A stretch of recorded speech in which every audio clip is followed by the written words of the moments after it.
is in.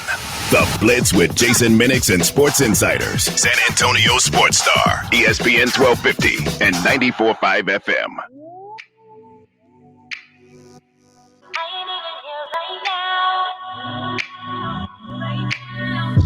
I ain't even here right now. The city has a broad, wide view, so too narrow it to bring to you. We brought in Maddy Skyeline. We brought in Maddy Skyeline. It's Wednesday, time for Maddy Skyeline.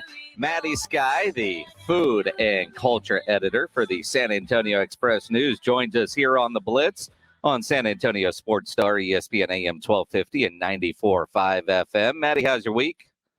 As you take a big old drink of water, right? Like, no, don't say that. Yeah. All right, take two. Maddy, how's your week going? It's going well. It's been a long week, but it's going well so far. How's your week going?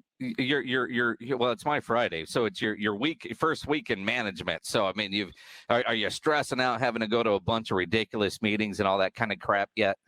No. We only have one meeting, so nothing too different than what I was already doing. But it's been a good first week. Yeah, I just realized first full week of management, I think. But yeah, everything's checking out. Everything's going great. All right. Now you wrote earlier something I remember hearing about this, I don't know, a year ago, but the unofficial kind of Big Three Spurs Day that's coming up. Yeah, so we had it last year too, because it was 2020. So it would have been September 21st, 2020. Now it's going to be September 20th, 21st, 2021. Yeah. So it's, I think there's a lot of like grassroots efforts trying to make it a thing. I'm sure as it catches on, maybe there'll be like, hopefully maybe food or drink specials. I know Commissioner Rodriguez for Precinct 2 is really pushing for there to be like an official designation. But I don't know. I guess there would be no other chances to celebrate that numerical order because, not until we won't be alive for the next one, I don't think. Yeah, I mean, again, it's September 20th of 21, so 9/20/21. Tony, Manu, and Tim this time, where last year, we just jumbled the Big Three around and you can make the numbers work. But yeah, I don't think this is, so it's just like a one-off thing. I mean, I don't know if the mayor can make it a holiday. It looks like some politicians seem to make up rules as they go along. So I think he could make it a holiday, maybe let the kids out of school. You gave a couple of ideas on your article about what to do outside of honking downtown, going honking on Commerce Street. What were some of the other things that you thought we should all do to honor the Big Three on their day? I missed your question. You cut out after what? I didn't hear you. Yeah, you mentioned in your article at mysa.com about going honking downtown on Commerce Street. What are some of the other things that we could do to honor the Big Three? I mentioned that there are a lot of Big Three murals that have been provided to us by a lot of great local artists. So you can go take a picture with one of those for your Instagram grid. There's one on St. Mary's by The Good Kind. That's really popular. And then there's my favorite that is this one on Houston Street at a Phillips gas station that has all the Big Three kind of just like posing like this. So it looks like they're your bodyguards. I like that one too. You could rewatch the beautiful game, 2014 game, and relive all the memories because who knows when we're going to get one of those again. But yeah, it's just a nice, fun way to celebrate what once was. It is certainly going to be a while. That is for sure before we get to celebrate another championship here in San Antonio. The last one in your article made me laugh a little bit. I know you got a birthday coming up. As you were getting up there in years, for you to write, sit a youngin' down and tell them about back in my day. Dude, your day was last week. No, it's not. Well, back in my day when Spurs were winning, when we were kids and Spurs were winning, that was a magical time to grow up during that era. Imagine though. Forward to every summer. I think about it. Up until a couple of years ago, the idea that my daughter, whose birthday is Saturday, was born in 1998. She had never known the Spurs not to win 50 games and be in the playoffs until recently. I think she was 21, 22 when they finally didn't make the playoffs. And at the same time, she's never seen the Cowboys win a Super Bowl in her lifetime. let alone playing an NFC championship game, let alone collect playoff wins. It's just crazy that during that time period, the teams that most that are listening right now love, the Spurs and the Cowboys, one has won a boatload of championships and the other just gets talked about a lot, but really hasn't won a damn thing. See, I can't comment on the Cowboys. I don't follow football. I know my family, they're big football Cowboys. They haven't won a Super Bowl since you were walking. I mean, you were in diapers last time they won a Super Bowl. Was I even alive when they win? 96. It's been 25 years. Yeah. All right. Yeah. I was talking. But yeah, I can't comment on that passion or that fan base because I don't really know. All I know is it's parallel. It's parallel. You posted a photo earlier, and it's not your article, but you seem to know a lot about it. Or maybe it is your article. A vegan Mexican restaurant. Oh, yeah, it is my article. It is your article. I saw somebody else tweet about it too. The photos look incredible. Now, if you were to tell me, hey, it's a vegan Mexican restaurant, I probably am going to find somewhere else to go eat. But when I see those photos and I'm reading about your article, you're reading this and you can't tell? It's not that you can't tell. You can definitely. Okay, so my reasoning or my stance on this is I will go and eat things that I know don't necessarily need meat. Like, I mean, you eat cheese enchiladas, so why can't you eat cheese, or why can't you eat enchiladas with a pizza and it was zucchini? Or I'm sure you've had just bean and cheese nachos. But if there's an option for meat, like I'm not going to go eat flautas from a vegan restaurant because I want the meat. Does that make sense? Sure, it does. Okay, so I like the nachos. The nachos are really good. I was thinking about them today that I was craving them. I just had them on Friday. They're delicious, and they give you this huge order for $7.99 that can easily feed 2 people, maybe even 3. And it's packed with so much good stuff. I don't know if it's good stuff. I don't even know if the vegan nachos are healthy, but it has vegan cheese, which is delicious. A lot of guacamole, very generous with the guacamole. Quinoa, and the quinoa has like really good texture. Some avocado drizzle. It's el pico de gallo. It's so good. Beans, delicious. $7.99 for a big order of nachos. You can't beat it. And the aguas frescas are great.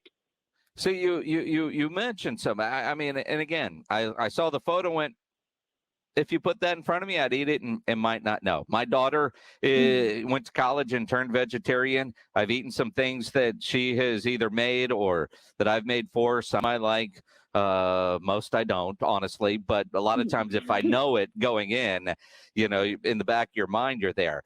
A guy that is fairly new to our radio station, Carl Schoening, who's producing R&R in the morning, and he does halftime.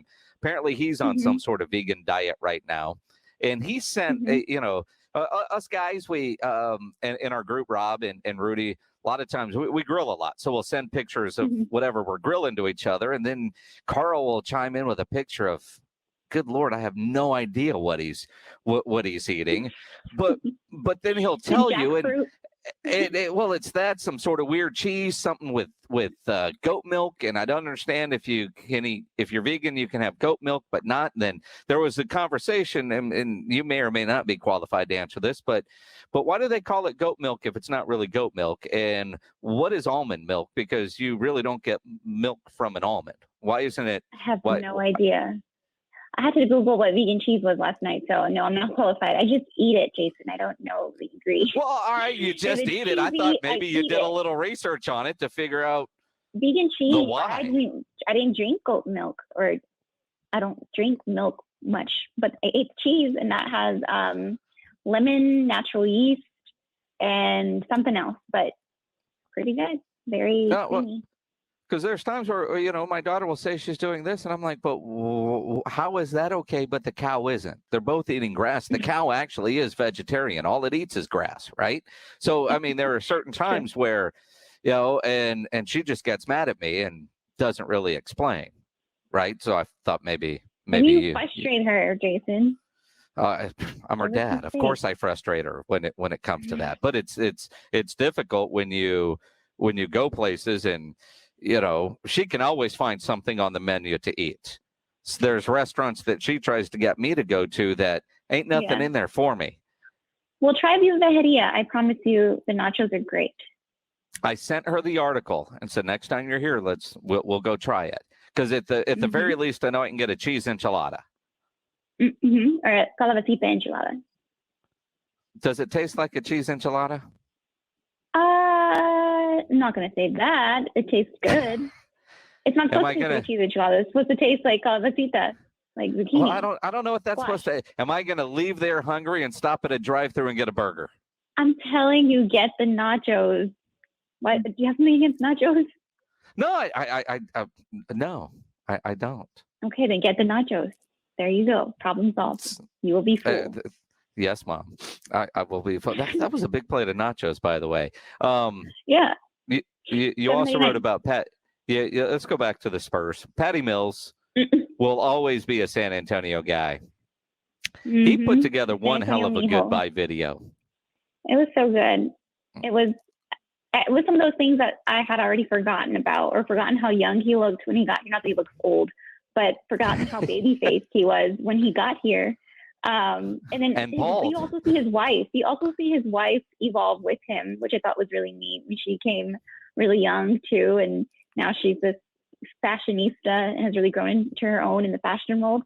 So that was cool. And I think what's cool about Patty, I mean, granted, everybody loves the Big Three. I love the Big Three. They're heroes. But what's cool about Patty is that he really embraced San Antonio culture. You know, he went to the Dia de los Muertos events. He was always hyping up Southtown and shining a light on his Southtown favorite businesses. He didn't go get a house in the Dominion. He lived in Southtown. You know, there were a few times where I saw him walking around and walking with his dog, which I thought was really cool of him. And he brought the first ever Indigenous night to the Spurs game, which is the AT&T Center. So I thought that was really special about him and will be missed. I don't think we've ever seen a player embrace San Antonio like that. And just be a regular guy. I mean, just, you know, I mean, one of the great things about San Antonio is you never know who you're going to run into. And most people are pretty respectful. I remember one time I was at a Buffalo Wild Wings and David Robinson and Bruce Bowen were having lunch, although it was a little bit later, and nobody bothered them until they stood up. And once they stood up, it was clear they were leaving. Then, you know, they a lot of autographs and pictures and that sort of thing. But Patty he'll go anywhere at any time. Just a regular dude that plays for the San Antonio Spurs and never seems overly guarded like a lot of the other guys do. And you understand why they are. But Patty had a certain connection with San Antonio. He'll wish him well in Brooklyn, but I hope that he decides to make San Antonio at least a part-time home when his playing days are over. Yeah, maybe he'll come back in the future.